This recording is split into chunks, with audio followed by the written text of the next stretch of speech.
Slide drill guide on bed cap edge until lip inserts into existing bolt hole location.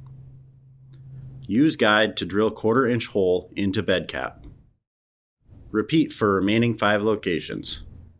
Use square hole to slide U-nut on box until threads align with existing bolt holes.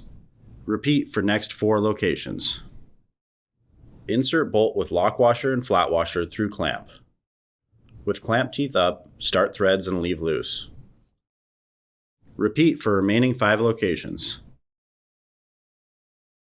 Position side rail between clamps and box wall. Slide side rail forward until it stops at front of box. Adjust the top of side rail flush with top of box. Finger tighten bolts starting from front to rear of box. Torque bolts to 70 inch-pounds. Repeat this process to install side rail on opposite side. For remaining cover installation, refer to standard instructions.